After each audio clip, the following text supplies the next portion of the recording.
Hi, my name is Stuart Scheller, and you're watching the Break It Down Show. We like to cause trouble sometimes here in the Break It Down Show, Stu, and you're the kind of guy that likes to get into trouble, not afraid of it. Badass Marine, commander, and also another guy not afraid to muck it up is also similarly a badass Marine and the kind of guy that, well, you guys both know Scott Husing. That's always fun too. But you guys are both the kind of guys that stand up and say, "Hey, this isn't right."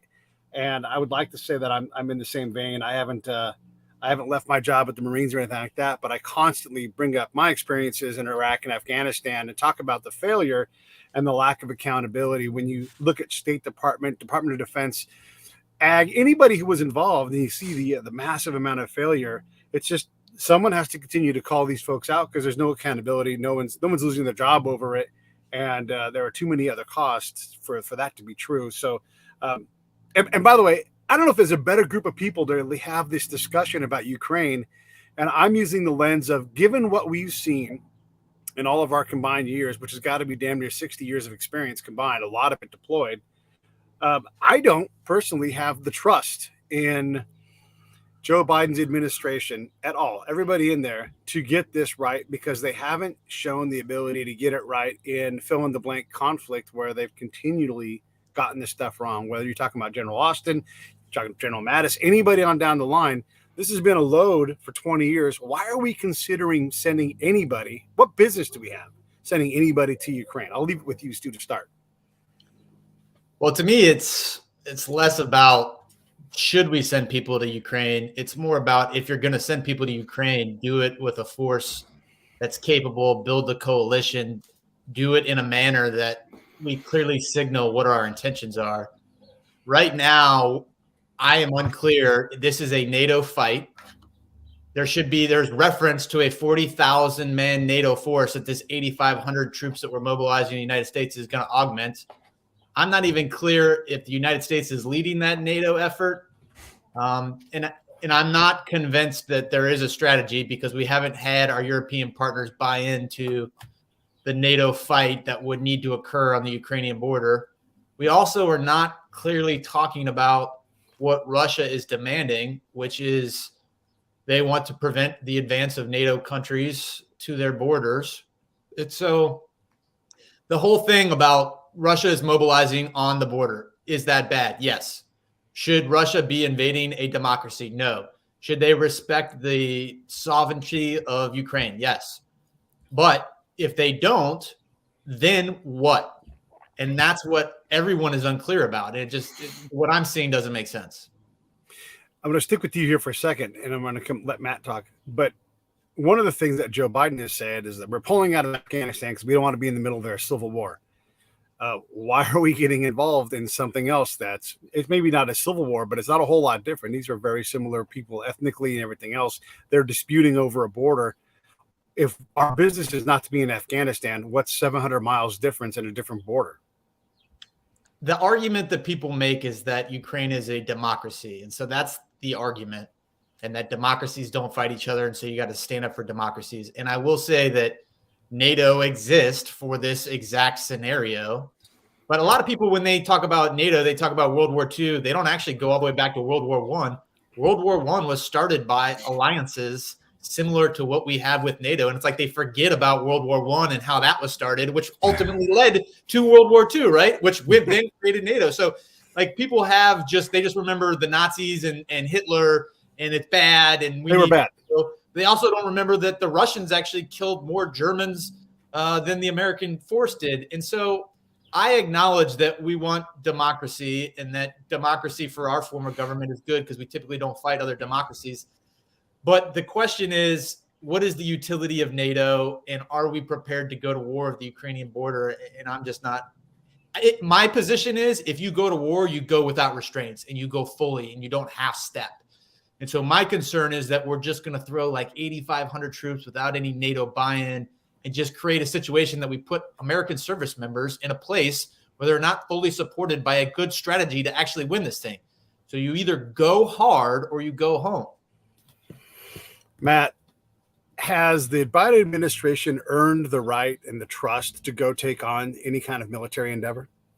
No. I mean, but first, just what Stu said about World War II. I mean, you don't hear that type of stuff enough, that there are antecedents to everything. Nothing starts at a particular time in history. We like to do that as Americans. We like to say World War II started, December 7th, 1941. We like to say the War on Terror started September 11th, 2001, but there's not that type of start date, there's not that type of organized adherence to a day time that exists in anything.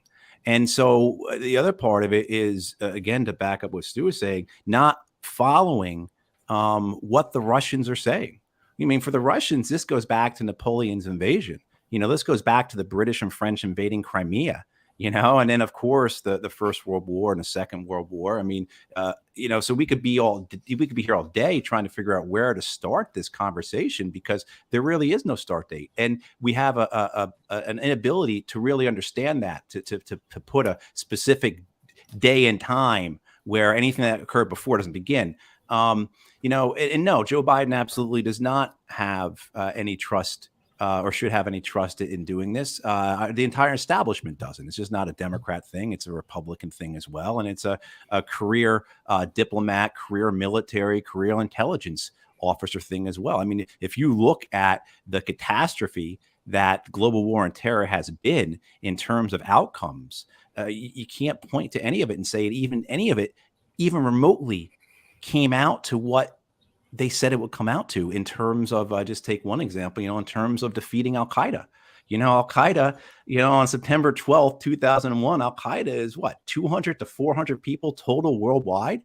How many tens of thousands of members do they have now? I mean, just on that alone, the thing's been a failure. But, so absolutely that we should have, there's no evidence why these people would be right. There's no history to say we should trust them. If people are interested, now, Pete, I'll send you the link. I did an interview about 6 months or so ago where I just flat out explained all the different circumstances I've been in. And these are circumstances that Stu will be in as he begins this type of advocacy, trying to get people to be held accountable. As you go and you meet with members of Congress and stuff, you're going to run into the same stuff I run into, where these people just lie to you. And if you go to this podcast I did, it's called Conflicts of Interest. I speak about Jack Reed, Ike Skelton, Nancy Pelosi, Adam Smith, all these people that I met with personally, who said one thing to me and then did the complete opposite, who said the opposite.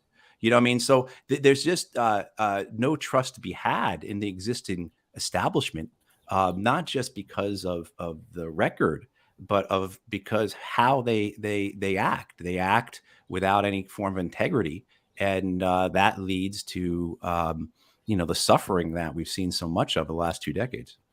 This goes a lot to what Stu has talked about. Where is the accountability, right? Where is the one general I know for sure, and he's been on the show, is General Bolger, and he's like, we screwed up. We didn't train you guys properly. He went on patrols and he saw what we were trying to deal with, and he's like, we couldn't figure it out. He's about the only guy I've seen hold his hand up, and I'm not trying to throw any kind of shade or harm General Bolger's career in any way, but there's no culpability. It's like I'm gonna be unfair. It's like Secretary Clinton saying, I take responsibility for there being TSSCI on my server in my house. And like, where is the money? Where is the jail time? Where is the conviction? Oh, so we could take responsibility, but then there's no culpability, there's no punishment. And all three of us have seen too much of this, where we repeat this pattern of errors and pick a conflict: Syria, Libya, Arab Spring in general, Iraq pullout.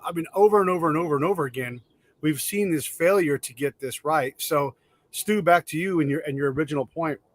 Is it possible to build I know NATO is a group, right? Is it possible to get a common rule of engagement and actually fight this Sherman-like fight that you think we need to do?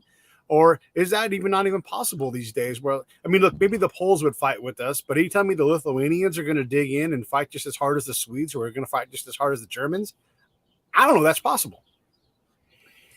Yeah, I think the organization NATO exists for that reason. So you brought up Poland. Like, Poland is an actual NATO member. The Swedes are not. They're a NATO partner. Whereas like Norway on their border is an actual NATO member. So there's kind of a hodgepodge when you look at the map of who's an actual NATO member. But it starts with the United States, who's the leader of NATO, sits down with every NATO member and says, are we prepared to go to war over a NATO partner like Ukraine? And then you get the consensus. Mm-hmm. And then if the group decides that they're willing to go to war, then you go to war.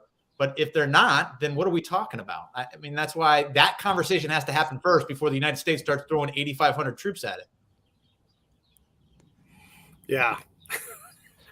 Yeah, and just to kind of back up what Stu was saying, what's the argument for our going to war in Ukraine?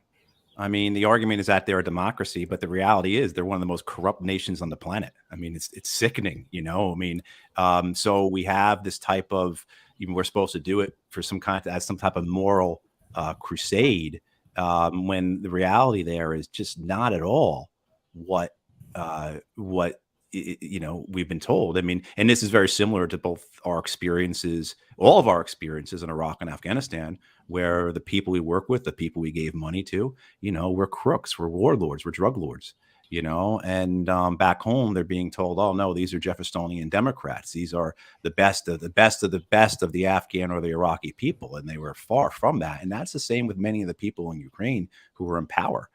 So, there's that, and then there's also too, we're in this situation. It's interesting, right? How, remember in the 2012 debates, President Obama criticized Mitt Romney saying that Russia was a threat. And then within a couple of years, though, you had this circumstance. And how did that happen? What occurred? Like, how did this get so out of control? And, we shouldn't ignore the fact that there was a coup, that Russia had been saying, look, if you do, we're going to have to respond if you do things. And our actions have consequences. It doesn't mean that we side with Vladimir Putin or Russia, but, if you push people, they're going to push back. And again, like I said earlier, there's no start date to any of this, really. I mean, we can go back decades or centuries even. So it's very complicated, but the answer, the reasons and the mottos and the slogans that they put up just don't hold any validity when you really examine them either. I want to go back to the political flim-flammery. If, again, we can't, okay, so if we're able to get NATO marshaled and under one general who actually they all have a similar rule of engagement, if we can do that, and if the U.S. military can actually pull this off, do we trust Congress to actually do their part and provision this properly and make some kind of official declaration, or is this all presidential budget that this is spent out of? I mean, I don't even trust Congress to endorse this with their actual pen and sign something. I think that this will be, Joe Biden's police force, basically. Yeah, I'll say, I mean, if you go back and look at the League of Nations that we tried to start around after World War I, was the same. It was the precursor to NATO. It was the exact problem you described. Congress didn't buy off on it. And even though the president had a good idea, we didn't actually join that organization. So the president and NATO can have all these good ideas, but you're exactly right. Congress ultimately would have to fund the effort. And I'm assuming that probably plays out in all those other countries too. Like they could send people to the meeting of NATO and say, yeah, let's do it. But the truth comes down to, how does the government fund that thing? And, you brought up the different ROEs. I'll just drill down on that. Poland, who's is close to the border, they're on Ukraine's border, right? So probably where we would position people. I have literally been in combat with the Polish in Afghanistan, and they only fired in self-defense. And so I could be getting shot at and ask for their help, and they wouldn't actually engage the enemy because they weren't getting shot at. And so, yes, ROEs is a big deal. Matt? Yeah. With Congress, I mean, they're Bob Menendez, who is the chair of the Foreign Relations Committee. He's talking about putting Russians in body bags. So there are plenty of people in Congress, senior people in Congress, who are beating their chests and like this, because a lot of times war is good for politics, and particularly Democrats like that a lot, because they were at one point an anti-war party. They haven't been since the 1990s, at least. But they feel that they carry that weight around their necks, so they have to be tougher than the Republicans a lot of times. And so you see that, and there's a moves to accelerate a spending plan for Ukraine, $500 million more dollars here, X amount of more Javelin missiles or whatever. So I think the way that Congress would endorse this without taking any responsibility and certainly not letting them be held accountable is just to appropriate money. But in terms of actually, as you all said, putting their names on a document saying, I think this is in the best interest of the United States and American citizens should send their sons and daughters to die in Ukraine, they will never do that. One of the more complex things about NATO, and I learned this from a guy who's a colonel in Finland. I think he's a general now. He's in the Finnish army. And he said to me, really interesting words, said, there are many Europes. And one of the most complex parts of Europe is Turkey and how they align and array with the varied European, they're not like states, but the individual groups that work together or against each other. I mean, Turkey is a complex place. When people go running their mouths about a bunch of Russians being put into body bags, and we look at Turkey as a partner, not only in NATO, but an ally, that puts a lot of pressure on our system and our allies, and other allies have to look at that and go, first off, you guys walked out on us in Afghanistan. Thanks a lot. They gave us a problem that we didn't want. Now you're involving Turkey into this problem, and Turkey's like, you can fly through, but we're not going to. I mean, fellas, this becomes really complex really fast. Matt, throw back at that. I was just thinking about the complexity of it, and one. We don't have many troops in Ukraine right now. I think we have a few hundred personnel doing training. So, and they're in the west of Ukraine, so they're not accidentally going to get pulled into anything. The danger we had in Syria, where U.S. and Russian forces were in close proximity, and that was very dangerous at times. But what we do have is you do have factions within Ukraine on either side. That are really, really brutal, really terrible. Both sides have committed atrocities. Both sides see the rhetoric. They understand the hardliners. They see, Bob Menendez say we're going to put Russians into body bags. And, you have this, for me, this is why I think we're really on a knife's edge here. We can get pulled into something because of the actions of others, right? So what if Ukrainian forces go into the Donbass region and commit an atrocity? How will that force the Russians to respond? The same thing as well on the other side. Russian separatists commit an atrocity. Will that force the Ukrainian army to respond, which then pulls us in because we've made all these types of, even though we don't have a treaty obligation, we have so many American politicians and senior leaders and generals and so on swearing up and down. We have a moral duty to the Ukrainians.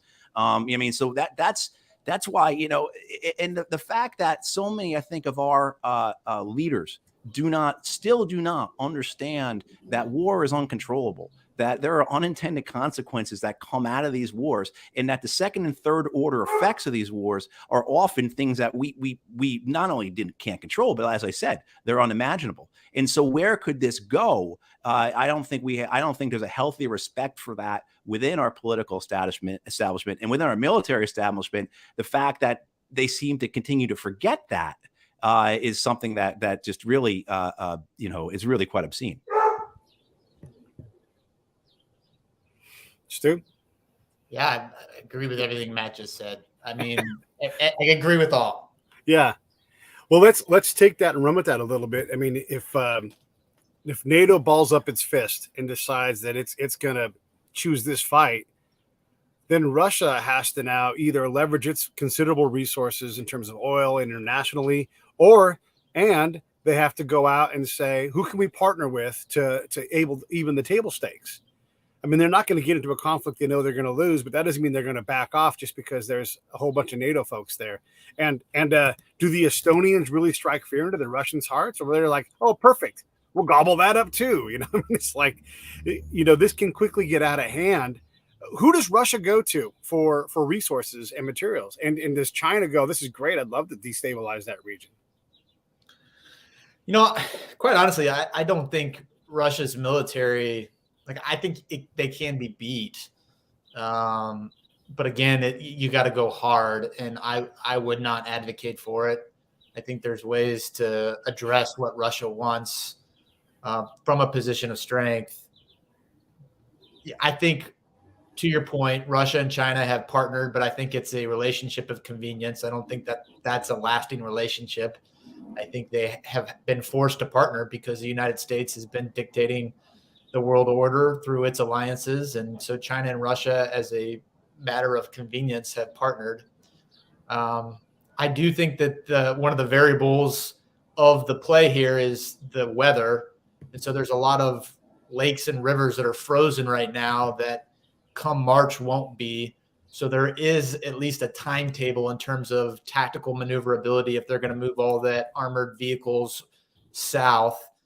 And you brought up Syria. I mean, there were a couple instances where Americans got into a firefight with Russians and we just destroyed them, like just ran through them. And so, I do think that the American military, it could, if they wanted to, put a real hurting on it. But it's the question, the $1 million question is, to what end, right? You don't want to invade Russia and get caught in this land war in Russia. Like, history has shown that that's not a good idea. So what is the force that's appropriate to prevent it? Goes back to our questions about NATO. And quite honestly, I think we've crippled NATO with all the financial support. We're talking about Congress having to allocate funds. Theoretically, NATO should have a big wartime chest for this very situation. I don't know how long those resources will last. That would be something I would keep close hold. But there should be a pot of money with resources available that if you wanted to throw the force at this in enough of a manner to make it very tough for Russians to destabilize, then I think that they're capable of that. But it starts with engaging the NATO allies. And if NATO doesn't come to a consensus on this, I would then go back and take a hard look at what we're doing with NATO. Yeah, I think also, too, our lack of understanding about Russia, about what they actually want, what they want to accomplish. I criticize Ukraine for being corrupt. I mean, Russia is the poster child for kleptocracies. It's an oligarchy with Vladimir Putin at the top of it. They are a money-making operation. Do they really want to get bogged down in a war in Ukraine? Why would they want to get stuck in an insurgency? Because that's what would happen. So an insurgency that will be really well funded from the outside, right? So I don't think the United States actually would, hopefully the United States would not send armor brigades to fight in Ukraine, but would rather provide weapons and support an insurgency against the Russians and see them bleed, which makes me very worried because I know there are people in Washington, D.C. who think that's a really winning strategy. If you go back, remember that Zbigniew Brzezinski, Jimmy Carter's national security advisor, his whole idea with the Afghan war was to give the Soviets their own Vietnam, right? We're going to bait the Soviet Union into a trap and we're going to give them their own Vietnam. This is going to be payback. And, that type of thinking, it still exists. That somehow, again, we're going to control the outcomes of this. We're going to use the Ukrainians, lure the Russians in and bloody the Russians, completely destabilize them. And then that, of course, will then lead to Vladimir Putin's downfall, just as the Afghan war caused the Soviet Union to collapse, et cetera, et cetera. People think like that. And it really worries me because, it's something that's not far-fetched. It's not a John le Carre story. This is like how actual people at DIA and CIA and DOD and DOS and NSC and all the other agencies, just to give you a story, I have a good friend of mine who a senior intelligence officer, and he was involved with Iraq in 2012. And he has to see me, and I've never seen him look like this. I say, what's going on? And he tells me that we are arming jihadist groups in Syria in order to try and overthrow Assad. And we think we can control them. And we don't think that, and when he's saying he's being pejorative. We don't think that they're just going to they're not going to turn around and cross the literal sand and cross back into Iraq. That was a type of hubris, the arrogance and the ignorance that underlay a lot of our Syria policy. And that's what happened, right? I mean, we directly and indirectly supported these groups and it blew up. And so I think you still have that mindset because I think a lot of times what we see are these people who think, well, Brzezinski didn't get it really right in Vietnam or in Afghanistan. Those guys really didn't get it right in Syria, but we're going to get it right this time. And that scares the hell out of me. One of the things you notice, and I won't be the first person to notice this, if you watch like the old ISIS videos of the guys walking around executing people, they walk like they've been trained by some SF dudes. I just got to say that out loud, and it's absolutely true. We often, provision our own, the people that are going to fight us through training and equipment and everything. This goes to that overall open, like do we trust these folks to get this right? I for one don't. But let me go back to the system and all of the letters and all of the people that are talking. If you're a tank commander from lieutenant all the way up, I believe your prime, course of action is going to be, why don't we just mass tanks and push forward? And that means there's some 4-star somewhere. It's like, this is a viable option. My guys can do this. And boy, wouldn't that look great if the tanks, look, tanks are dying, right? If they're not irrelevant already, they're trying as hard as they can to be. I wouldn't want to be in one, for crying out loud.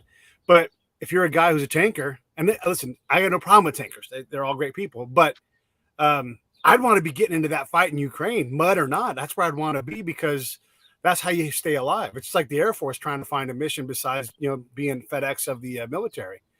What are your thoughts, Stu, on and I don't mean to make light of tanks. I understand that they're important. However, we also know that there are commanders like, this is how I get promoted. This is what we do. This is my hammer and my nail. Let me do my job.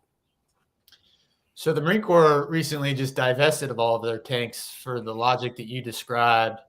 I may get this wrong. There was a conflict that everyone was studying. I want to say it was Armenia, and the other side might have been Azerbaijan. I don't know. I have to look it up, but yeah, that's right, Stu. Yeah. So one of the sides invested in armed ISR, and the other side had a bunch of anti-air, but the anti-air was still antiquated and just was targeting airplanes. So when the ISR swarmed, the anti-air didn't have the technology at that time to address it. And so they just laid waste to the armored tanks. And that was the nonlinear effect on the battlefield. So the Marine Corps leaders studied this and thought, okay, the tank fight is over. We need to modernize. And that was General Berger's theory on that. Right or wrong, history will play out. Like I understand the logic, at least. Like I can follow the logic.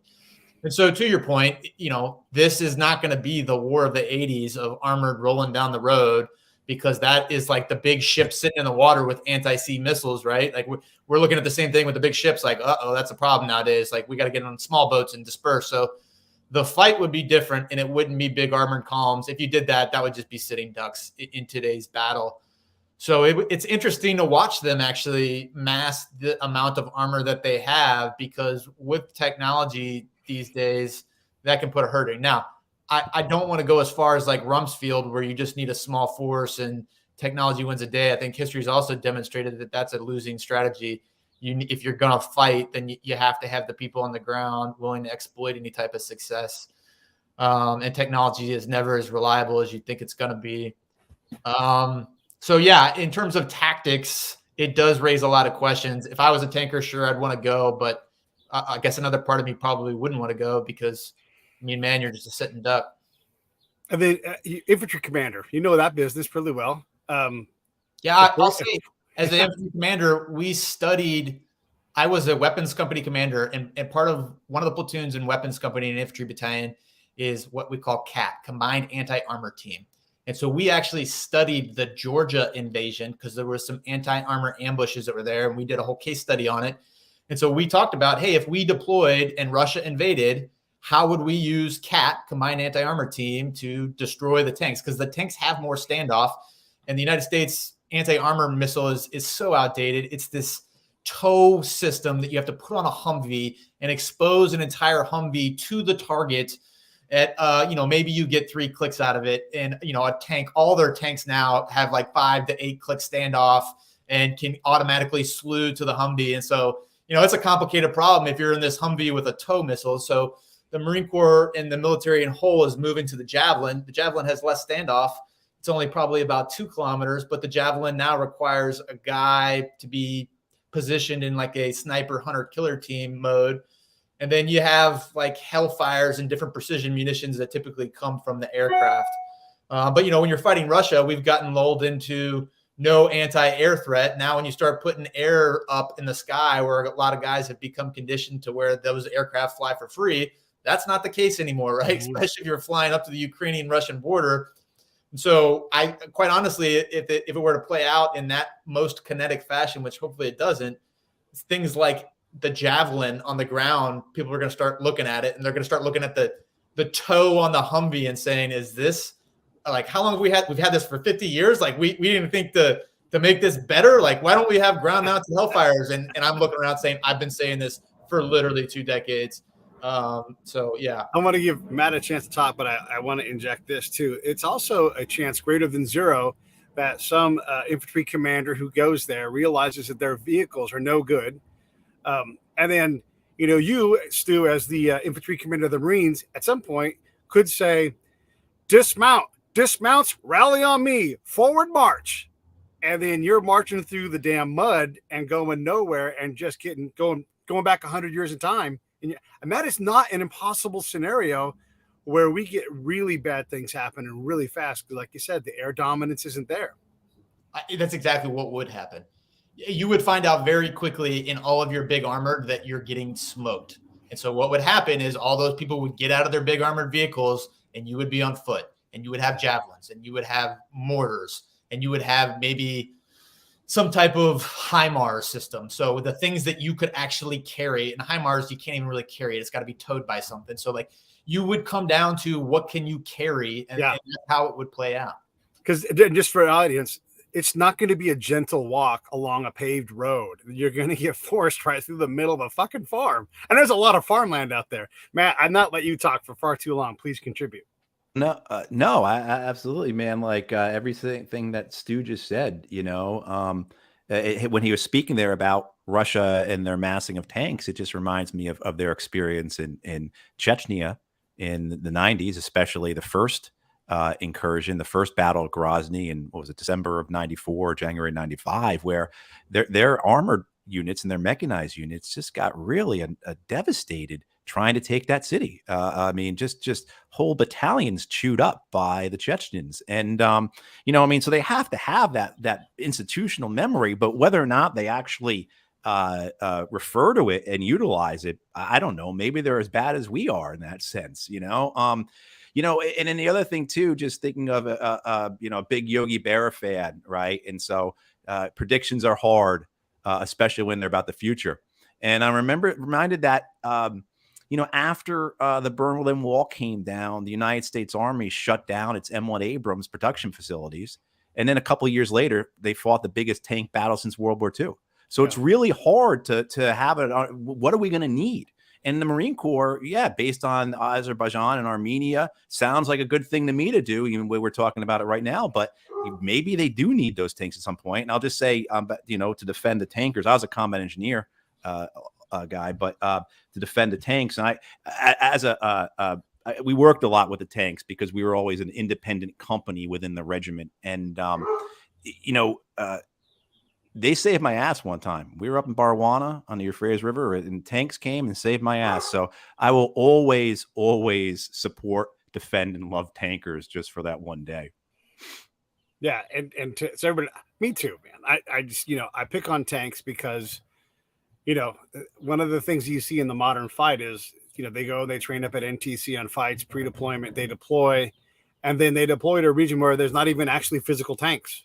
Because the modern fight, it just does not cooperate with what we train ourselves to do. So I'll just throw in another historical example, because I was actually there in Beirut in 06. There's another example of Israel had probably the most sophisticated tanks at the time, and Hezbollah, through a tunnel system with just similar to their Javelin, shoulder-fired anti-tank weapons, just decimated the Israelis. And so, I mean, that was, 15 years ago now? So there are military recent historical studies where just because you have the better armament doesn't mean you're going to win the day.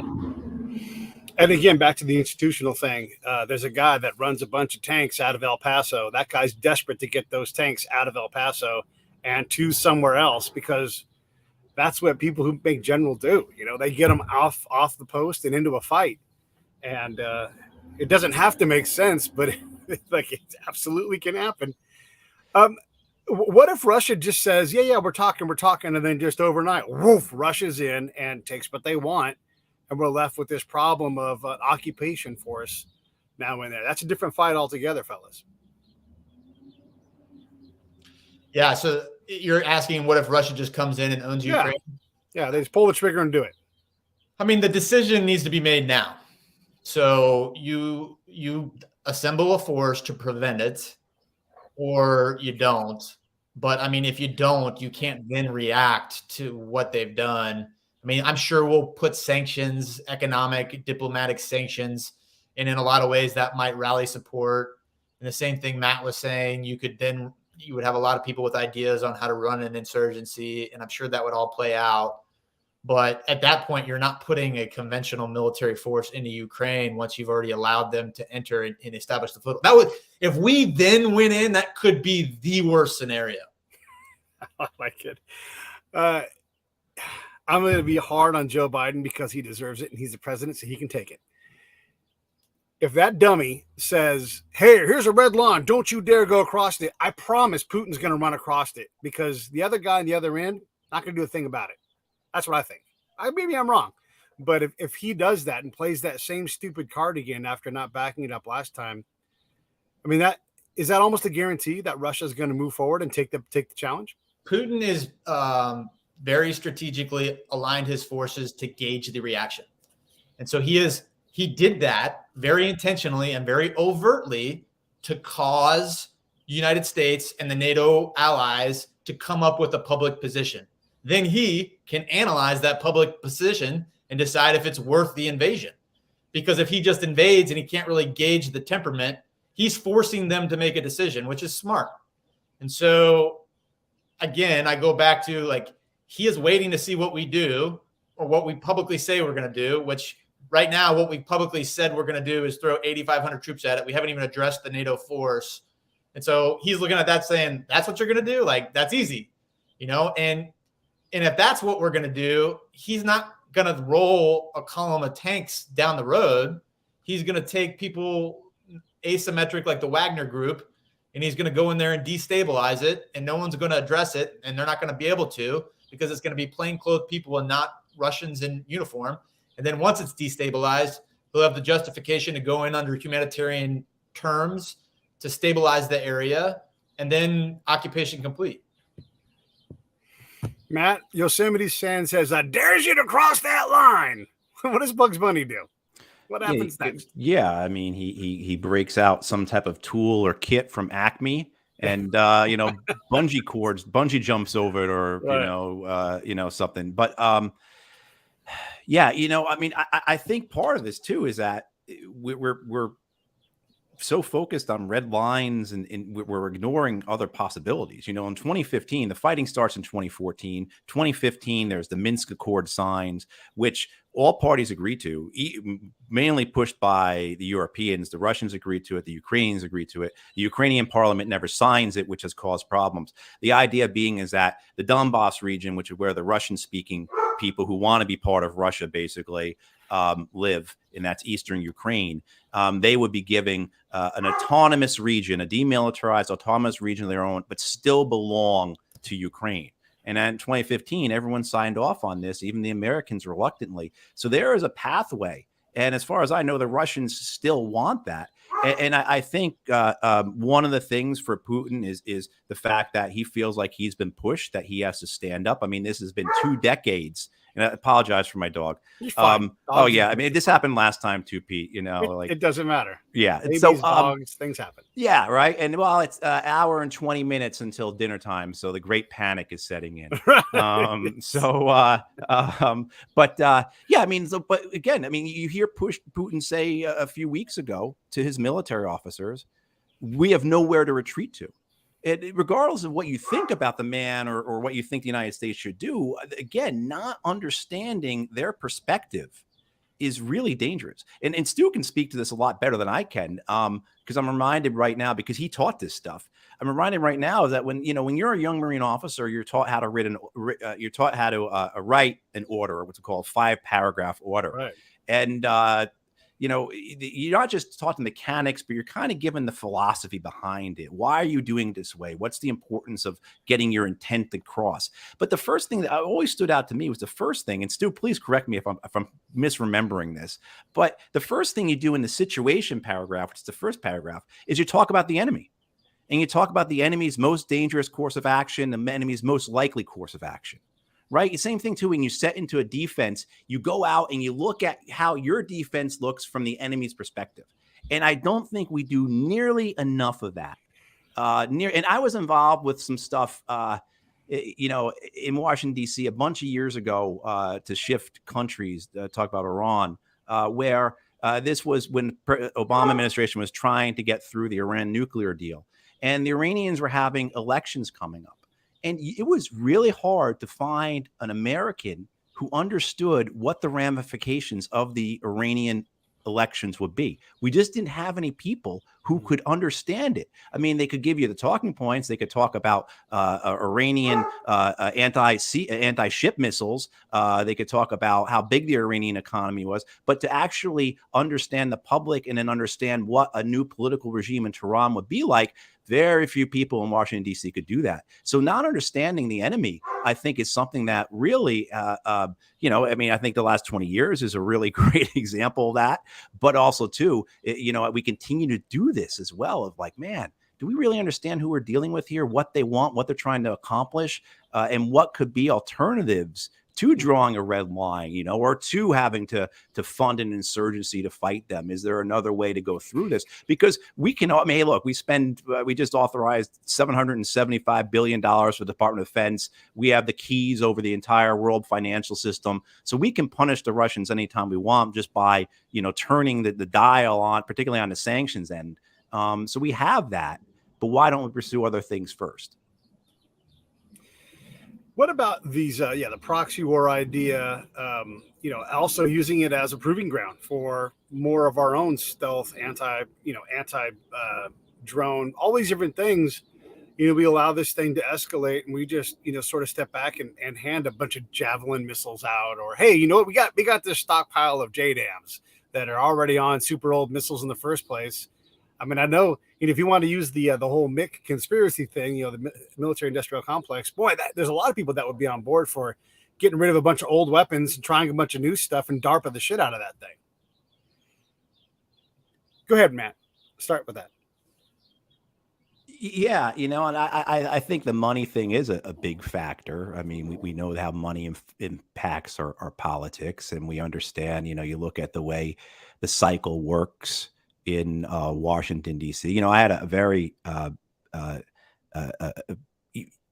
Senator Bob Casey's military liaison officer one time told me, and he was very upset by this. This was a major in the Army, that 7 out of 10 briefings we receive here in the Senate do not come from the CIA, they do not come from the Department of State, they do not come from DOD, but they come from think tanks funded by the weapons contractors.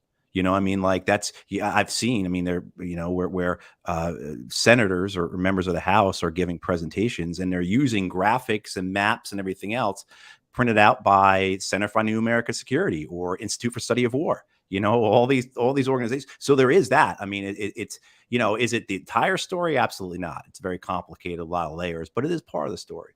There is an adage that even losing wars make money. You certainly can see that from the last 20 years. But I don't, in terms of the options that are available, one of the things that occurs to me as we talk about this is what will occur that we can't foresee. And a war between Russia and the United States would not be limited to Europe and to the Atlantic, but necessarily the Pacific, right? How far away is Siberia from Alaska? And at that point, what impact does that have on China? And I agree with Stu. I think in a fight, particularly with the alliance, that the Americans and the alliance would defeat Russia. Might not be easy, but they would. But if you bring into China into that, I think you have a whole other equation. And, that might be far fetched, but it's something that, as we calculate risk here, and this is what we're supposed to be doing as professionals, and as it's what our senior leaders are supposed to be doing, calculating risk. Is that a risk that we want to take? And so there's so many different ways this could go that's why I am so cautious, and so anti-war, if you will, because you can't control it. Right. But yeah, it is. It's where this goes, God help us, because it could go really bad. Yeah, I share his unexpected results concern. I think that happens in every war. I also will echo everything we talked about in terms of the financial motivations. Quite honestly, I'm not smart enough to understand how that drives the military. I'm looking to get smarter on that. But what I can tell you just from the outside is that there's an oligopoly of the government contracting world, and that all our generals get board director jobs with them. And that, just on the appearance of it, seems very unethical. I mean, our current Secretary of Defense was the Raytheon board director. And so what does that mean in terms of our strategy? I'm not intelligent enough or informed enough to answer that. I want to appeal to your commander brain, Stu, brigade and below. Your brigade deploys to Ukraine. You're just going to wait and see posture. You're just ready. At some point, somebody in your command of, we'll say 5,000-ish people, everybody's going to have a phone, and somebody's going to record something that somebody else won't like. And you've seen how fast the Marines can decide they don't like something and take action outside of the scope of where you're at. Maybe you're the commander, you set the rules of engagement of where you want people to go and how you want them to respond, and someone refuses a lawful order from you. But the video doesn't show that. The video shows, that you were insane or whatever, right? We know how that goes. But this is a real complicating factor for commanders. The fact that everybody can broadcast live to the world what is going on without any real context of understanding what it is. I mean, look, there are scenarios that we have seen that are legitimate, that are completely and wholly inappropriate anywhere else except for in that little 10-foot circle of where whatever went down. And I'm talking including like a guy losing his mind and getting punched in the face and being unweaponed, right? Like taking his weapon from him because we're not sure what's going to happen. I mean, I've seen these things happen. But if you had a video camera there and you recorded just a portion of it, goodbye career, right? And so commanders have to deal with this. This will be probably the first major conflict if it happens, when this has truly been a thing where almost anywhere on the earth someone can broadcast what's going on. Yeah, I mean, that works both ways. So I'll start with that. In the last invasion, a Russian soldier posted to his Facebook that he shot down one of the planes, and then he quickly took it down. And, Russia's military forces weren't even supposed to be in there. And so that was, pretty obvious. Okay, that guy's a Russian soldier. That guy just posted that he shot down the plane. You know what I mean? So that works both ways. I'd say as a military commander, I've found that like when you're in the fight, everybody's on the same team. It's usually when you're sitting there with nothing to do that stuff gets a little weird, or if you put somebody on an outpost, something gets weird. I, as a commander, would take precautions to set my guys up for success. So they're just like a pre-combat check or inspection. You should be checking for phones. And when you get put in that spot, you don't even give them the temptation. But yeah, no matter what, just statistically, it's going to happen. And so how you address that, a lot of what we do now in warfare is in the information realm. So how you respond to what they're doing, how you manage the stories that are coming out from you. That's a big part of war nowadays. I could see, as a counterintelligence agent, I can see a legitimate threat where you're trying to have somebody in bed, interpreter, whatever it's going to be, and try to create some of these things to cause the Americans to implode upon itself. Because let's be honest, the political will for any kind of extended fight, if it's not at zero, it's not at 5%. Like, people just don't want this thing. I don't think. What do you think, Matt? Just with the cameras and the phones and everything, I was out before, my last time I was anywhere was 2009. So it really didn't have smartphones or particularly where I was in Afghanistan, there was no ability, you had a Nokia, and it didn't work half the time. But I remember in 2001 being on deployment, being on ship and being in Thailand, or maybe we're in the Philippines at that point. And our BLT, our battalion commander, said, be careful with your cameras, because a lot of the kids had digital cameras at that point. because, and he gave an example because I think it had happened to him where, a bar girl jumps up on his back, and he had nothing to do with it. And he shakes her off, but someone takes a photo and that photo makes its way back home, because we have email now, even though in 2001 we didn't have on the ship, but the kids would go to internet cafes or whatever. Yep. And that photo ends up in front of your wife, and it's kind of the same thing where the unintended consequences of the actions. And, Stu's example, I forgot about that with the Russian, that was a major changer in terms of like attitudes towards the whole conflict, the fact that they shot down that airliner. So there's a lot can happen that, again, is unintended or is because there was different intentions or context is left out or, and I've not really thought too much about how that impacts what's occurring now, but it certainly could. It certainly could. Political will. I'll add to that. I mean, it's chaos in terms of technology and information. And so, and now in the digital age, everyone's got the ability, if they really were hell bent on it, I, as a commander, can inspect my guys, but, Marines are smart. They're going to figure out how to hide that phone and then get that phone before they step out on patrol, right? Like, that's going to happen. So if there's a guy I'm dedicated to doing this, like, he's going to figure it out. Like, I got that. Yeah. And so it's just, I'll say you just got to be prepared for it. Don't expect that it's not going to happen. Expect that it is going to happen and have a plan to address it. Maybe there's no way to make it better, but you can mitigate it through a lot of different resources. I mean, I'll tell you, in Afghanistan, the ANA, the Afghan National Army, used to tip off the Taliban before we went on ambushes. And so we actually set up our ECM and blocked all of their phones. These are our partners. And we would block their phones all the way up until the objective area, right? So there's a technique that we figured out. And so there's lots of different creative ways where you can address this. But ultimately, it's just chaos, and you got to be prepared to deal with it. Talk about political will real quick, Stu, and then I'll throw it back to you, Matt. I think the war is an extension of policy, and it's to impose our will upon our enemies through violence or the threat of violence. Like, that's the definition of war by an organized government. So our political will, that's what my biggest problem is right now.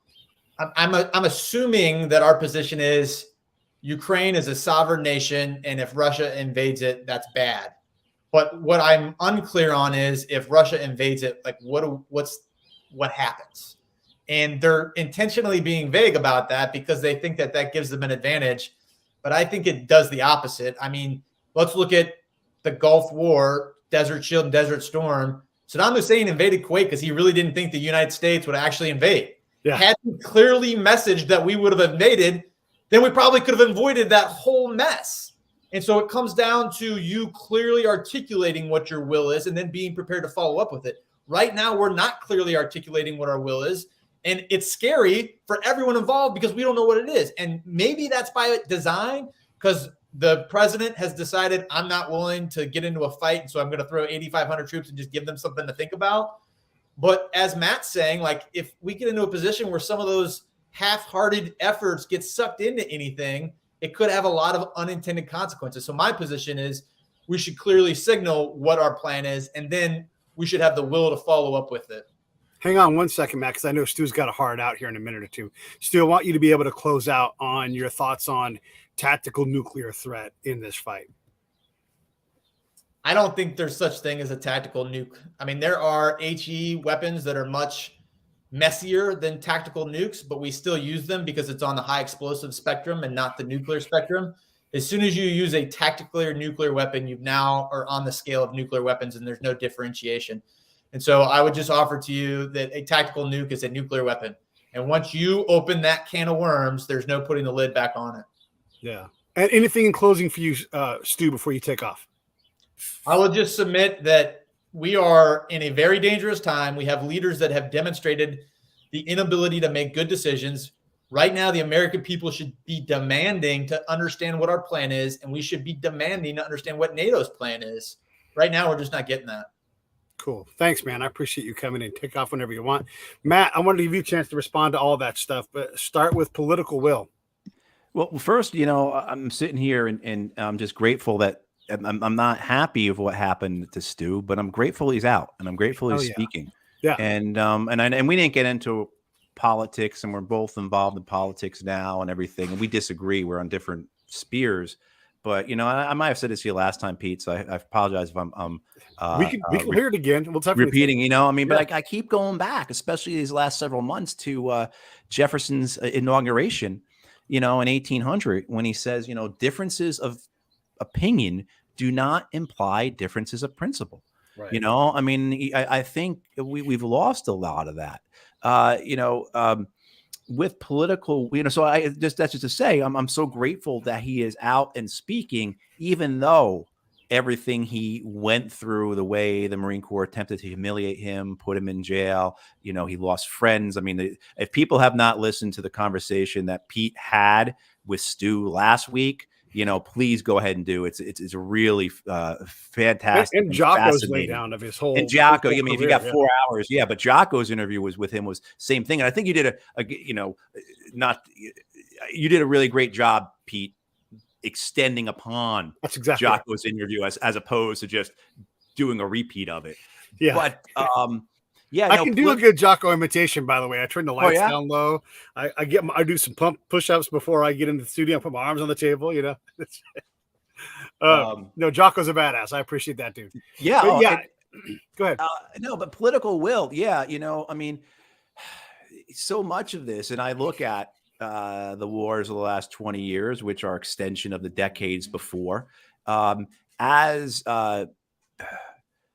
an effort by the political institutions in this country to have an effect on their own reelection in many ways, as well as there are other subgroups within that who have their own reasons for these wars. There are reasons of ideology. There are reasons of, there are financial interests. There are reasons of legacy. There are institutional interests. I mean, again, I think we might have talked about this last time, so forgive me if we go over it again, but the Army added 2 brigades of armored vehicles to itself in the last few years. You can't do that unless you have an adversary like Russia. You can't justify $15 billion Ford-class aircraft carriers and $2 billion B-21 Spirit bombers unless you have an adversary like China. You know what I mean? So a lot of this is how much of this is this a reality of our own creation? And then the political will of it, FDR said this, nothing happens in politics at a chance or circumstance or just, the way the chips fell, and so the fact that we are here now as Joe Biden's popularity is at record lows. I mean, he's more unpopular than Donald Trump was, or is, right? I mean, and both parties are terrible. So nothing like a good war, right? To get people's mind off of the, nearly 900,000 dead from COVID, the economy that, we're creating jobs, but we're still behind where we were, as well as those jobs we're creating.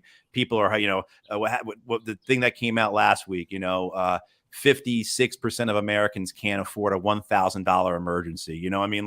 Right. So, hey, a good war, that does a lot, if you're a politician. So, I don't want to come across as cynical. I think just that after being around for 48 years and after taking part of I'd forgive that cynicism because they've earned it. This is the thing. They haven't earned the right to go do this fight.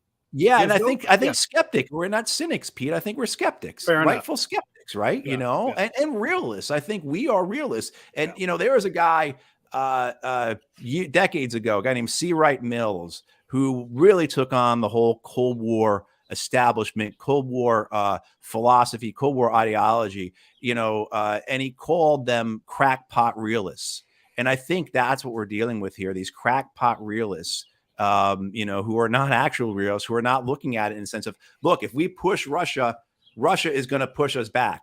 These are crackpot realists who are going to be like, oh, it's like being on the playground. You just got to stand up to the bully, which is such bullshit and such nonsense that you're, again, a crackpot, as Mills would say, if that's the way you see the relationship between the U.S. and NATO and Russia as kids on a schoolyard. Nice analogy, but it's completely off base. Here's a huge problem, and I promise nobody discusses this, but you and I can, and I wish Stu was here to talk about it, but it's hyper important to this problem. It is not possible for two military commanders to parlay and say, we agree, and terminate the war. It has to be done by some fuckwad who doesn't know fuck all about fuck. And, and so what would be the point? Like, okay, so we pushed you a little further back. How about we give you back to where we'll go back to status quo, right? Where is that? That doesn't exist. And it's not gonna, I know that, but well, I mean, we have it though. We have it with the Minsk Accords. They had an agreement, 2015, right? I mean, here's a deal. Everyone signed off on it. And I really do. I really put a lot of blame on the American side in this because we weren't happy with that. The Europeans kind of put that forward. The Russians agreed to it. The Ukrainians agreed to it. We felt like, and so when we started, incentivizing the Ukrainians to not go fully forward with that agreement, right. And particularly by started sending them more lethal weapons, as we call them, which is kind of an oxymoron. As opposed to gentle weapons. Right? Yeah, exactly. I mean, the danger in all this is because what Stu brought up, about the nukes. And I'm glad you brought that up, Pete, because we can't forget that both sides during the Cold War thought that they could use nuclear weapons. If you go back and look at the battle plans that both NATO and the Warsaw Pact had, they were going to use nuclear weapons. Yeah. I mean, it was absolute madness. And everything we know, I'm friends with Larry Wilkerson, who used to be Colin Powell's chief of staff. And Larry's so great. Yeah. Larry still takes part in these war games and everything. And I don't know if he's done it with the Russians, but he's done it with the Chinese, the war games with China. And he says, 17 war games, we lose every one. And in almost all of them, what happens is the American side says, oh, we're going to use a nuke. And that's when the moderator says, according to Larry, well, game's over. Everything we know about escalation theory, everything we know tells us that you cannot hold to a line, that there is no line for escalation.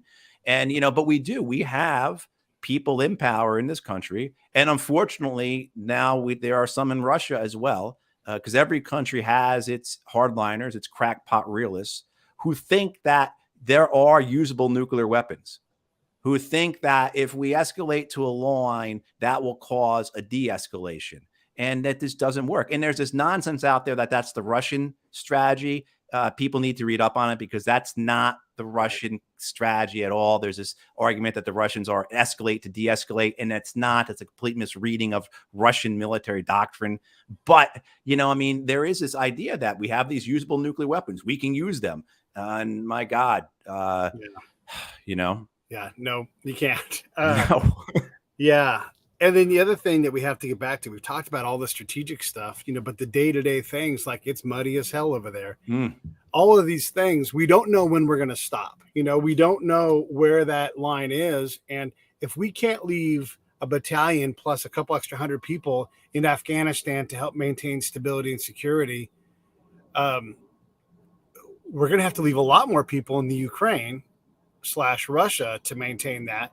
And then where does that end? Like where do you draw the line for that? And so now all of a sudden you got two battalions, let's say, and that's just for the audience. Let's call it 2,500 people.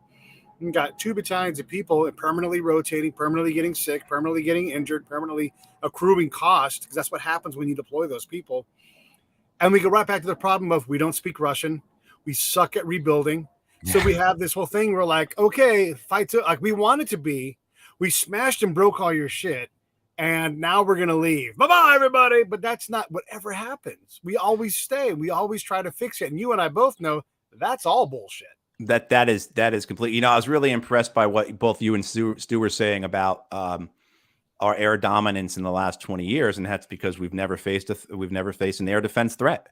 And in Eastern Europe, we do. Absolutely. Yeah. And that affects everything. Like, okay, say the most capable forces we have are our special operations in terms of how much experience they have, how they've demonstrated their effectiveness, et cetera, et cetera. And that's on a tactical and operational level, not on a strategic level, because it never delivered success, right? I mean, we killed lots and lots of people with our guys who kicked indoors, but what did that actually do? What did it actually deliver for us? But even that, our Delta and our SEALs and our Rangers, they rely on air. Yeah. Right. I mean, so the aircraft they're using, the 53s and the 60s and whatever else they use, those get shot down. So what do we have coming out of these last couple of decades that say, hey, we would do this well? I mean, we've got artillery. I think it's gotten better, but I know 5-6 years ago in the Marine Corps and in the Army, they had problems with artillery units because they hadn't shot their cannons, they hadn't shot their guns in however long, right? I mean, because so guys are shooting out of the box, so to say, because they haven't. You've got battery commanders and battalion commanders, artillery commanders, who've never done their actual job because they were employed in Iraq and Afghanistan as straight leg infantry. Provisional infantry. I mean, Marine Corps just had this happen. What was it, year and a half ago? They had one of our Amtraks, our amphibious tractors, sunk, and a whole bunch of kids died in that. Really awful drought. Horrible. Horrible. And I got a good friend of mine. He was an Amtracker, very, he retired and everything else. And, he'll tell you the problem is because the Amtrak community was not doing Amtrak stuff for the better part of 2 decades. So your staff sergeants, your gunnery sergeants, your master sergeants, as well as your captains and your majors, lieutenant colonels did not have the experience they're supposed to have. I remember being in Amtraks all the time before the war. I was in all the time, doing water marches on Amtraks and stuff like that. And, the staff sergeants and the gunnies on those, they knew exactly what they were doing. And like, you had complete confidence that, they knew what they're doing because that's all they had done for 15 or however many years of their lives. Yeah. And you just lost that. So it does, is the U.S. military actually prepared for a war like this? I mean, there's a lot more we could say about it, but I think it's a question that really beggars it. But then again, getting back to the institutional stuff, again, this is good for the Army because this allows us to have tanks. And we have generals who don't want to be Petraeus. They don't want to be Westmoreland. They don't want to be McChrystal. They want to be Omar Bradley. They want to be George Patton.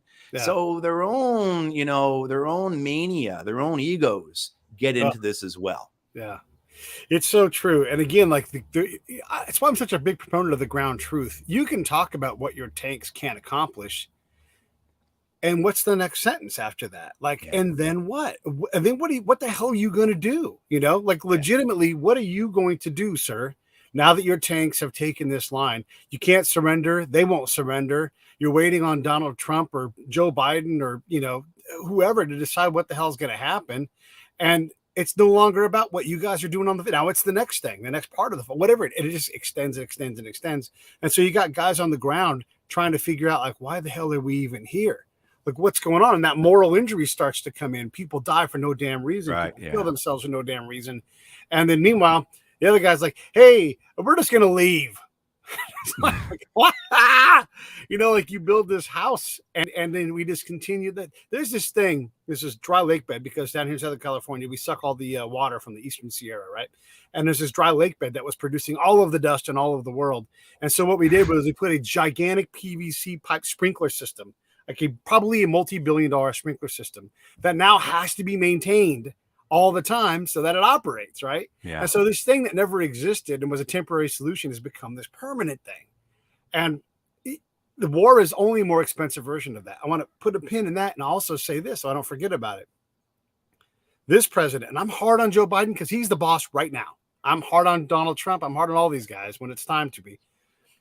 He ran on, at some point, taking care of the environment. Is there anything that is more caustic and horrible and bad stewardship of the world than starting an unnecessary war in the middle of beautiful, fertile farmland that you and I both know will be covered in as many feet of gravel as we can buy?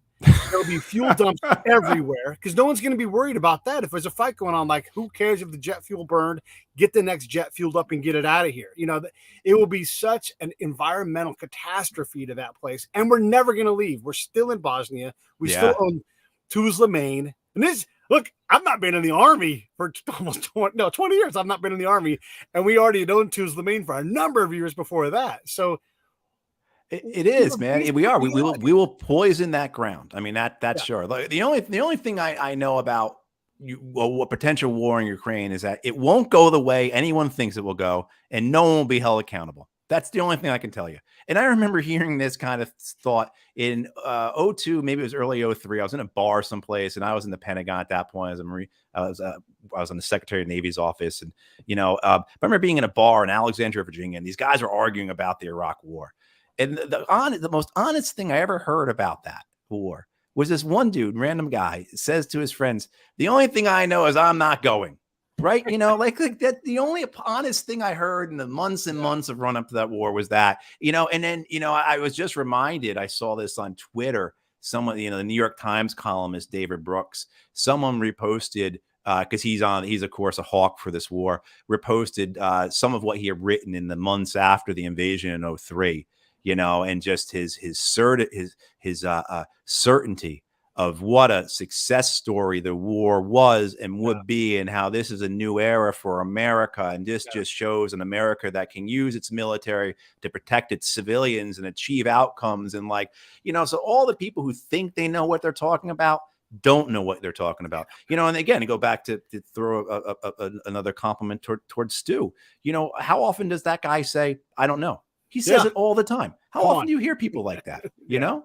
Yeah, I mean, so yeah, I mean, we certainly, the generals don't say that, you know. No, come on, they think they have all the answers, and I'll tell you right now, this is 100% honest. I'll say it in front of any general that I sit in front of. There's nothing more irrelevant than an 07, which is the lowest level general, being on the ground where I am, where the real work is being done. There's nothing more irrelevant. No, he's a space alien. He has no idea what's going on. Super smart once you get him in the brigade conference room. The moment he leaves that and heads down, done, irrelevant. Like backwards, causing problems, irrelevant, you know? Yeah, they hold on to that for some reason, that they've got this idea that they're going to be, you know, overseeing the battlefield, and they're going to be one who tells the bugler what to say and to raise this color flag, and he's going to, you know, drop his sword, and the cavalry is going to charge, or whatever, you know, from the early 19th century. And it's not been like that for a very, very long time. Of course, they need to get out there and see what's going on.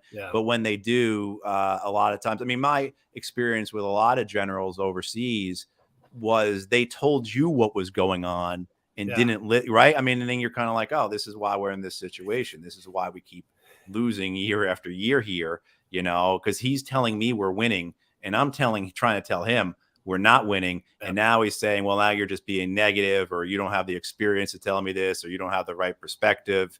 Right. And, you know, There's one more thing. Hope you have time. Another minute for me here. So one more thing I've been thinking about, had a conversation with another friend of mine about this. And the Great Resignation does not stop here in America.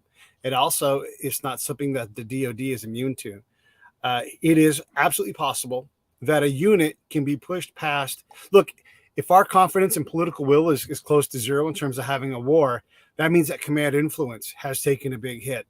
And the ability to have a phone and to have your own evidence, to simply walk off a camp and head towards Belarus and just start doing something online and just redefine your life. It is literally like the Old West, where you could just walk right off a camp. No one would.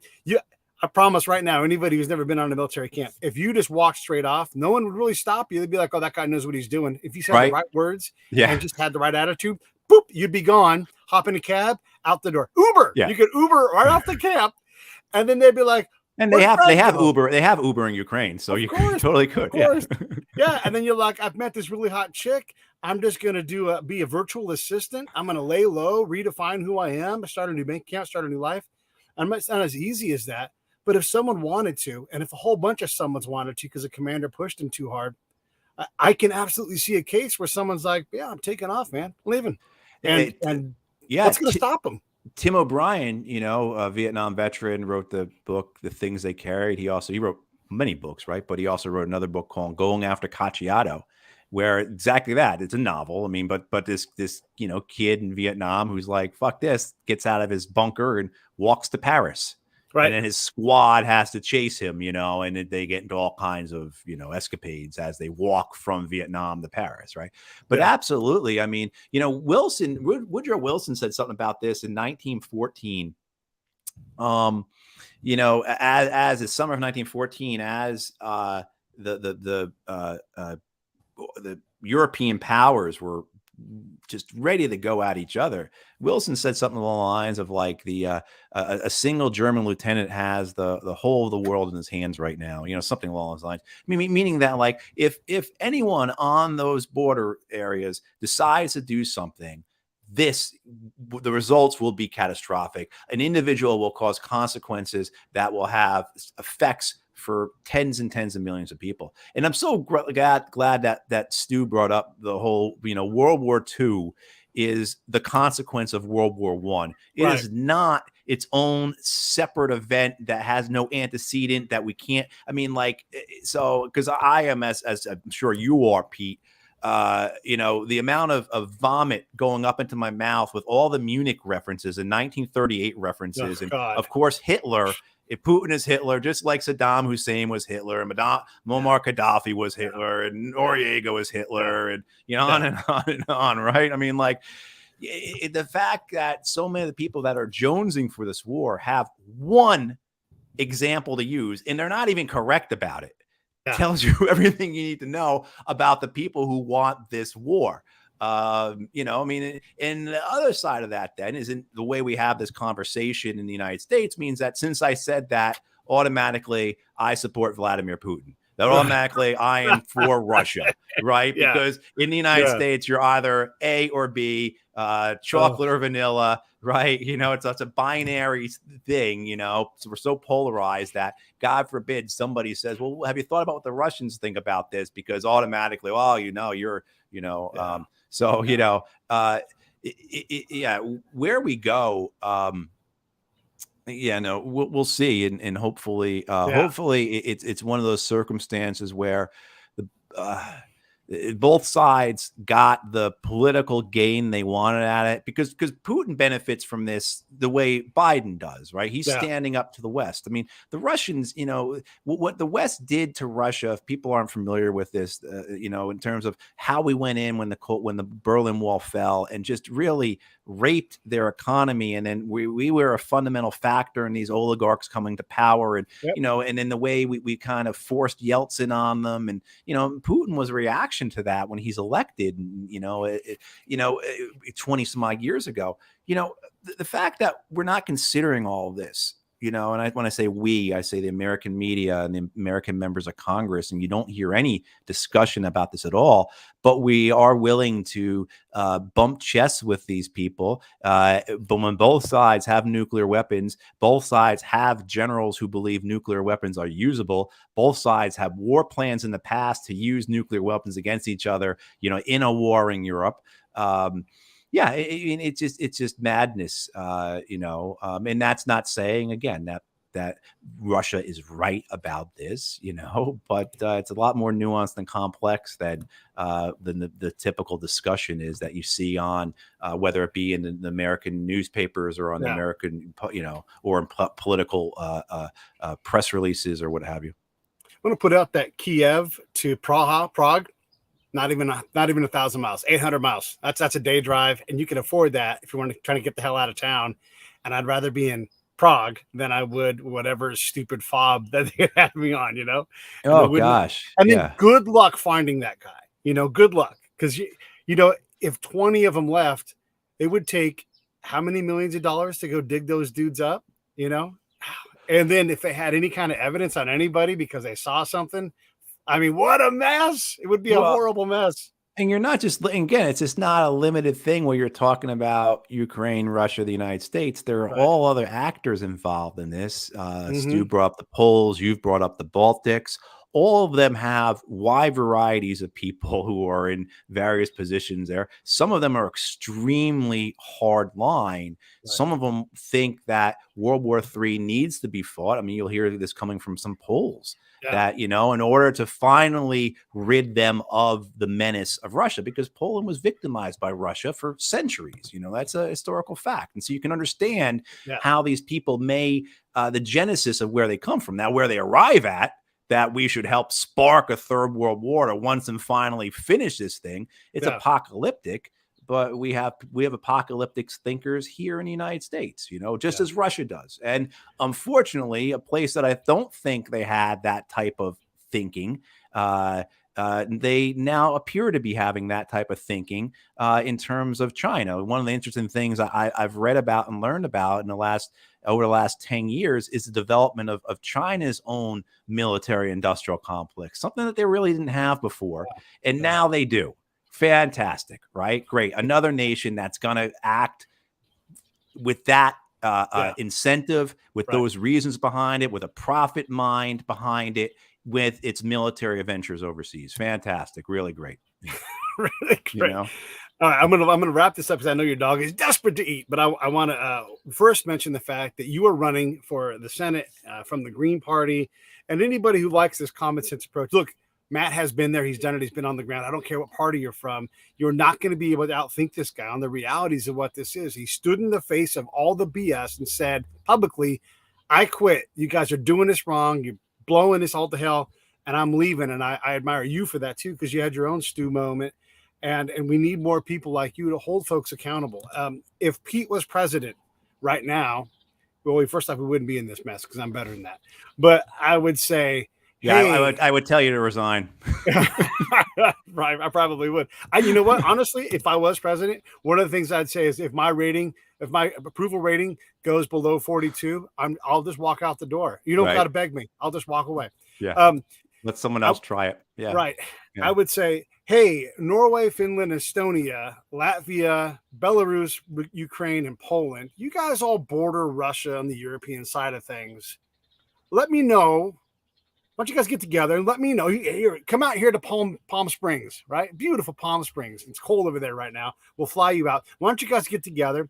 If you have something from us you need, let me know. Otherwise, why don't you guys figure out what your strategy is going to be? And because if they come and they do it in Ukraine, look, Poland barely borders Russia, barely, and only because of Kaliningrad, and that's not even really Russia. I mean, it is Russia, but and those guys are terrified that Russia is going to come mess with them, right? They're a whole country away, a big country at that. And so they're desperate to deal with this. Those guys got to figure out what they're going to do, you know, and they're not even all in NATO, right? They're not all of them. So what are you all going to do? Do you need our help? Can I get you guys some water, some tea? What do you need? And just let them figure it out and then come to me with a request. And if they come with too much, that's too much. Why don't you guys go back and figure something else out? Or maybe France will help you or whatever. But I wouldn't get involved in this. I would take that money instead of giving 500 million. Talk about corruption. How many people do we corrupt? We talked about this when you were on the other episode. We love to corrupt things. Yeah. We love to go out and buy crap. Here's 500. Don't you dare not give them that money that we're giving them. They'll get in trouble. This president would be like, stop everything. Sorry. Okay, that's what Pete would do. What I would recommend, what I would say to them, and this is why I don't know what we do this. Like one, I really would have. I enjoyed Stu's comments about NATO, and NATO ran its course, its purpose, and it's expanded into areas. I think a lot of NATO is a money making scheme now, an arms sale racket in a lot of ways. But we've also have nations in NATO that under Article 5 we are obliged to defend. I don't think we should be defending any nations that most Americans can't find on a map. Not because I'm black-hearted or something like that, because I think because I think that's how you get into alliances that are what our founding fathers warned us about, right? These entangling alliances, and now we're involved in someone else's conflict, and what I would say is one, we can use diplomacy, and you have a carrot and a stick and everything. But certainly, I agree. I think Europe certainly should take on more of its own defense. Mm-hmm. One of the few things I agree with Donald Trump with, I mean, I agree with him on the TPP. I agree with him on, asking the question about NATO, and then, getting out of Afghanistan, right? As well as getting out of Syria. I think that's probably it out of everything else he did. Probably I'll give a shout out to the Abrahamic Accords in terms of finding a new way to deal with an impossible problem. I'm not saying it's right. We don't know, but he approached it from a different way, and heck, UAE and Israel met this week. That's incredible. Yeah. I mean, that's exactly, and I'm very much pro-Palestine, so I have my own views on it and everything. But I agree with you in the sense that something different was done. I don't agree with it, but I agree with you that something different was done, and that does remind me of this, because what I would say to the Russians in this case, and if I was Joe Biden or I was Tony Blinken, is like, look, and this is what supposedly the Israelis said to us prior to 2003, is that the only thing that comes out of occupation is humiliation. If you invade Ukraine, you are going to be an occupying force, and there is no winning. And it might take 5 years, may take 10 years, may take 20 years, but you will be defeated. We just did this. We did this over and over again. We tried to do it differently in Afghanistan under Obama than we did in Iraq, and that didn't work. We tried to do Syria differently. We tried to do Libya differently, right? I mean, like, it doesn't work, and the only thing is humiliation, and actually, in a lot of cases, a worsened situation. I brought up the example of Al-Qaeda, right? I mean, look how big Al-Qaeda, Islamic State, other organizations are compared to what they were in 2001. Complete failure. So that's what I would say to them. This is, I mean, it doesn't mean, I'm saying go ahead and invade, not pulling an April Glaspie, telling Saddam Hussein in 1990 that, yeah, if you want to we don't take positions on, what Gulf states do with one another, I mean, like, so I'm not saying that, of course, but what I'm saying is that there are other ways about this. And I just do not see why the Russians would want to look. I mean, Gorbachev, in 83, Gorbachev, before he was premier, said we have to get out of Afghanistan. They didn't get out until 89. I mean, so it's just not us. Look at the Israelis. You talk to Israeli military leaders, intelligence officers, they will up and down, jumping up and down. We need to get out of the West Bank. We need to get out of there. This is killing us. And, I mean, because this occupation is sucking us down. Yeah. But the politics of it, they can't. They have their own political reasons. It's just like the politics of not recognizing Palestine. Like, because we weren't first, we're never going to do it. It's my guess. Yeah. I mean, yeah. And we talked about this last episode. Joe Biden's proposed a 2-state solution. Well, fucking acknowledge them. Do it. I know. Do it, big mouth. Well, I mean, like, not to go off. My thing on the whole 2-state solution is that's dead in the water. I mean, that the only thing now that would ever work is a 1-state solution where everyone has equal rights, and whether or not you could actually achieve something like that, I don't know. But when we're alive. Yeah, I mean, but I think that's what you have to push for, because I don't know what the other alternative is. But they will, as long as Israelis continue to occupy Palestine, there will be suffering, and they will be humiliated by it, and they will have the repercussions will continue to grow. Look, I mean, more and more Americans are pro-Palestine, if you want to. And I hate saying that way, because now it breaks it down to the thing I was just describing before as being very binary, right? Very chocolate versus vanilla, right? So I'm doing the same kind of thing. But no, you have seen that. You just had Amnesty International come out this week with a report, labeling, hey, it's an apartheid state. I've been there. When you're a different race and you have to drive on a different road, that's apartheid. I mean, like, that's kind of the definition of it. But like I mean, but it goes back to this thing of what would they get out of an occupation? And I would make that clear to them. I would make that very clear to them. And then I would also make them, we have the keys to the financial system. We do. Yeah. If we turn them out, if we remove them from the SWIFT system, which is the thing where all the banks, how the banks talk to each other, basically, if we do that, they will look like North Korea, right? They will look like Iran, where they are cannibalizing their commercial airliners, so that they can fly places. That's what they will look like if we do that. And again, it's an oligarchy. It's a kleptocracy. They want to make money. This is not in their interest. It's only in their interest in the sense that they feel that their pride has been affected, that, that there's historical legacies to it. But I think there's ways to work through that doesn't involve causing this catastrophe in Eastern Europe that would, ruin tens of millions of lives. But also then again, as we go back to it, unforeseen consequences. What would happen to it? It wouldn't be the first time a conflict destabilized all of Europe in an instant, And, right. I mean, how many conflicts didn't destabilize all of Europe? I mean, like, the fact that Europe has been as stable as it has, and that keeps an eye squarely on all the former Yugoslavian instability, everything else, Hey, that's my cousin Sean. Hey, Sean, what up? Yeah, listen, I don't want to keep any longer. We can do this again. We probably should do it again. So absolutely. And I agree with Sean there. I want to hear you destroy Robert Gates. I did destroy it. If I could share one quick story so when I resigned in 2009, I had all this celebrity on the Today Show and all that shit and everything. And I was going around DC and meeting, all these senators and members of Congress and, one thing that shocked me was the disdain that so many people in Washington, D.C. had for Bob Gates. Mhm. And his nickname was No Fingerprints Bob. And I heard that over and over again. And here a guy who was able to get the New York Times to write a profile of him where he is just like dedicated American who can't wait to go back to his home in Washington State or whatever, and just longs for the day when he will have this pack off his back, but he's a good American, so he's in there, which is totally a manufactured story about him, complete career, a ladder climber, backstabber, everything else. So yeah, I simply despise the guy. Yeah, I'm putting the link in here now. No one's going to have time to look it up, but just for folks who want to take a look at that, it'll be here on the YouTube side, probably where you'll see this. Just go to my Medium post and just look for the post. And then in that is also the episode. Because, yeah, you don't get to stay when all you've done is F it up, which is why you don't get to go to Ukraine, because all you're going to do is we are absolutely insane. Clinical definition of it, if we allow these fools to go screw it up again because they have not proven to do it. Just because you can drive a tank through the mud doesn't mean you need to do it. It doesn't mean you know what's next. They don't. They suck at this. This is not a war from 80 years ago. This is a war from today, and it doesn't cooperate with what you think you want it to be. I'll give you the last word, man.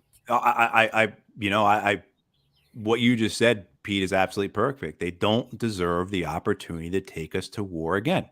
They haven't made it clear why we should go to war. What's at the vital stakes? Everyone in D.C. is always big on saying war is a last resort. They jump right to it, and they don't. Where's all the things? We just got out of a war. Now you're in another one. Yeah, you couldn't calm down for 8 months. Even. This is a reason why you can continue to see trust erode in the government. I said it earlier. Congress will appropriate money for this, but they will not put their names. There will be no vote about this. There will be no accountability. Yeah. So again, the only two things I think I know for certain about a war in Ukraine is that it won't go the way anyone tells you it will, and no one will ever be held accountable for it. If Pete was president, he would say, "Hey, Congress, if you want to do this, you go ahead and declare, and I'll follow your lead. You're going to be paying for it." And then problem solved, because they won't do it. It's so easy. It's too easy. And that's what happened to Obama in 2013 with Syria. Yeah. And I was working on the Hill a lot at that point, and members of Congress were saying they had never seen anything. Certainly when there was Obamacare and everything else, the phones were ringing off the hooks and letters and emails and everything. But in terms of how one-sided it was, I have members of Congress tell me it's 500, 600 to 1 against going to war in Syria.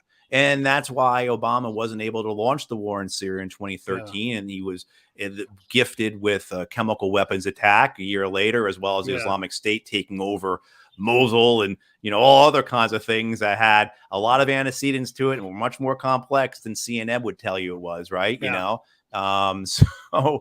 But God help us, Pete. Absolutely. God help us. And thank you for the work you're doing, man. Thank you for the work you're doing. Stand by. Hey, thanks for watching the show. I really appreciate it. Right here, you can subscribe. Please do that. It makes the show grow. Hit that notification bell so you know which incredible guest is coming up next. Down below is the PayPal link. You can put a small subscription in.